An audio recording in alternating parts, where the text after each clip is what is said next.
Merhaba sevgili dostlar. Trader veya spekülatör olma yolunda umarım artık kendi kararlarınızı yavaş yavaş veriyorsunuzdur diye düşünüyorum ben en azından. Eğer sen de trader olma yolunda kendi kararlarını vermek ve bu yolda istikrarlı bir şekilde para kazanmak istiyorsan mutlaka ve mutlaka bu videomu baştan sona çok dikkatli izlemelisin. Yani saniye saniye atlamadan. Çünkü bu videomda anlatacaklarım bu işin en önemli parçalarından bir tanesi.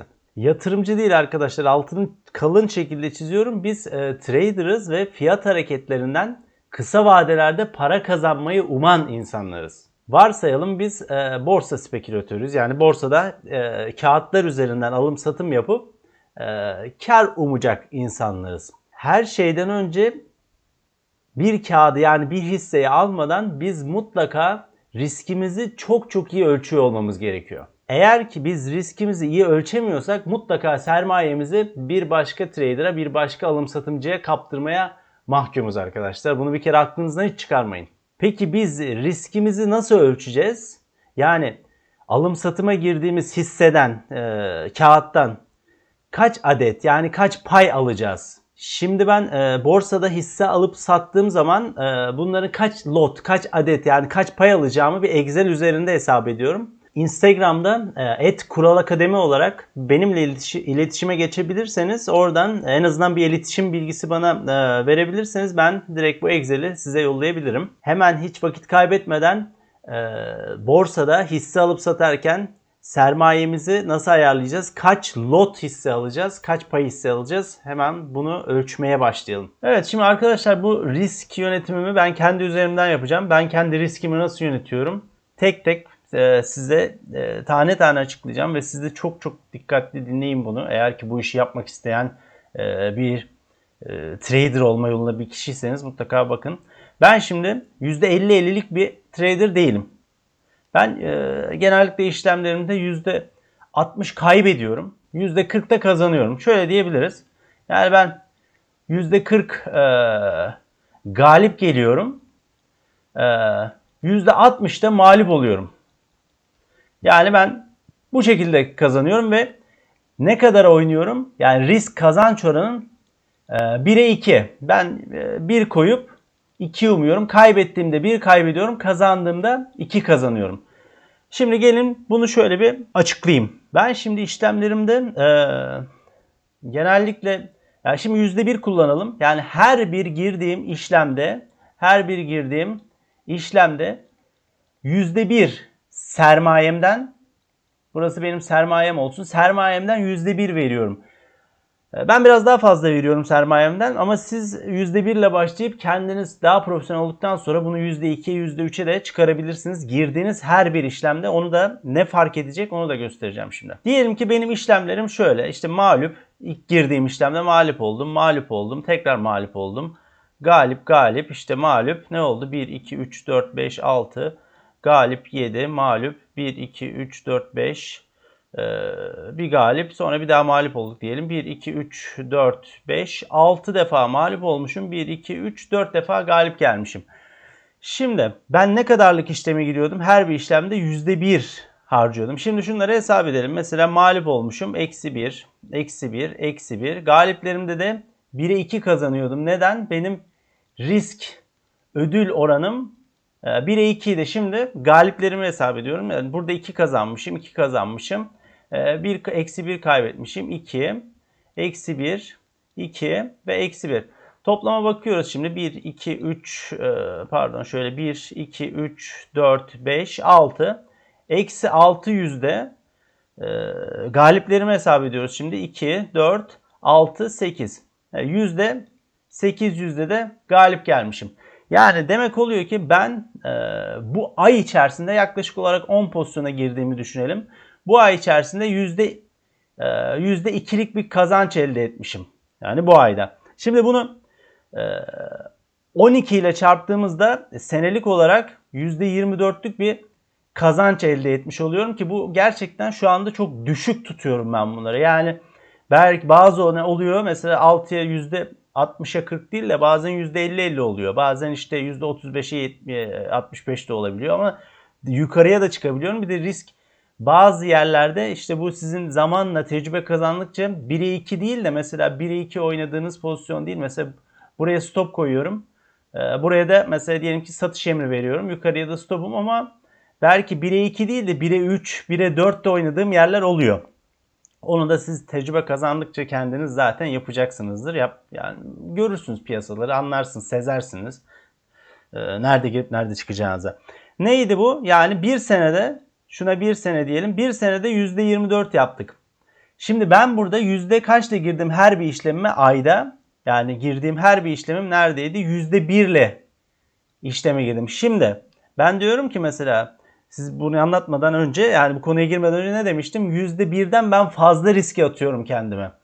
Şimdi eğer ki siz biraz daha tecrübe kazanıp bu size gelecek olan bu psikolojik baskıdan kurtulursanız, bunu %2'ye çıkardığınız an senelik kazancınız %48 civarına tekabül ediyor. Neden?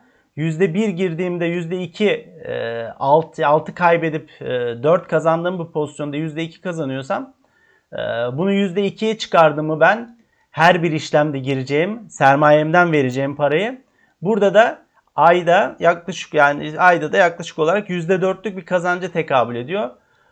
Bu da yılda %48 yani %50'ye varan bir orana tekabül ediyor. Burası çok önemli. Bakın %1 ilk işleme girip senede %24'lük bir kazanç elde ediyoruz. %2'ye girdiğimiz zaman neredeyse senede sermayemizi 2'ye katlayacak duruma kadar gelebiliyoruz ve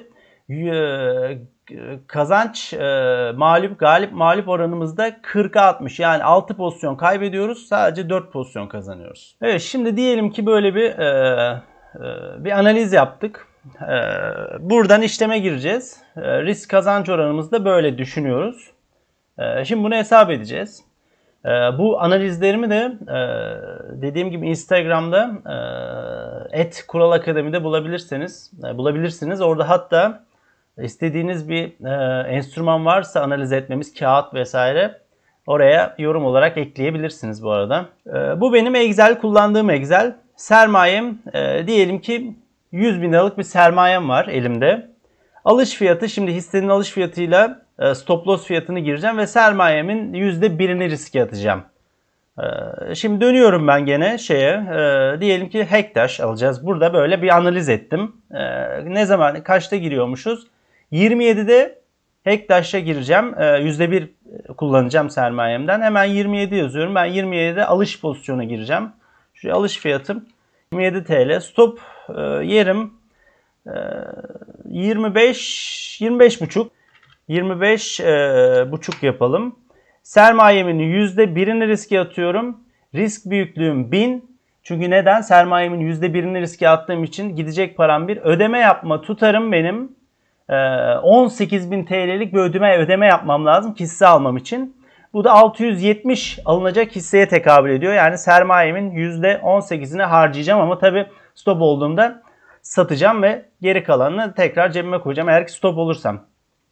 Kaç adet hisse almam gerekiyormuş? 670 adet hisse almam gerekiyor. Neden? İşte örnek olsun diye gösterdim.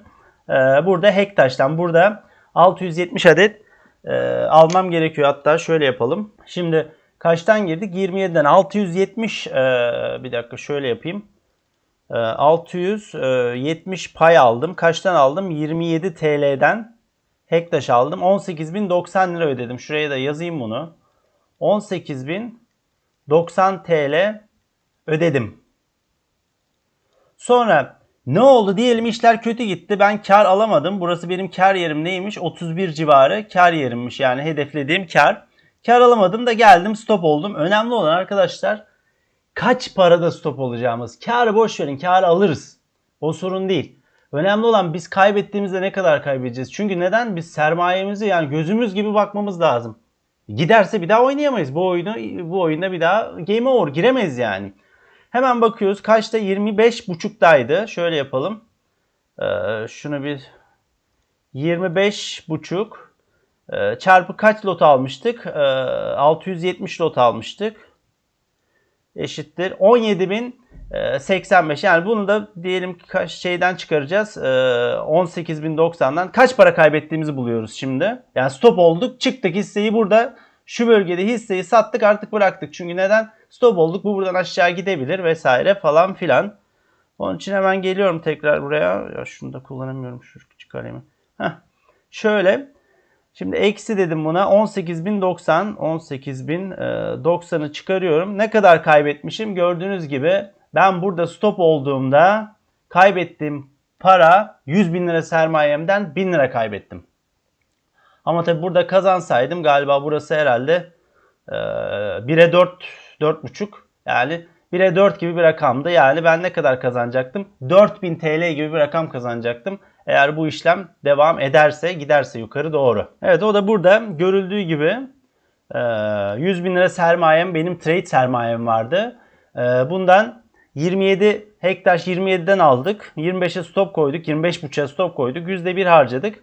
Buraya yazdığınızda size 670 adet hisse alacağını zaten bu Excel söylüyor. Mesela diyelim ki 50.000 liralık sermayeniz var. Aynı pozisyonda 330 adet alacaksınız. Veya diyelim ki başka bir hisseyi 16 liradan aldınız. 15 liraya da stop koydunuz. %1 gene 50.000 liralık sermayenizde alacağınız hisse adedi 500 adet olarak zaten size hesaplayıp veriyor. Dediğim gibi bu Excel'i Instagram'da @kuralakademi'ye mesaj atarsanız, orada onu daha aktif kullanıyorum çünkü hafta işleri.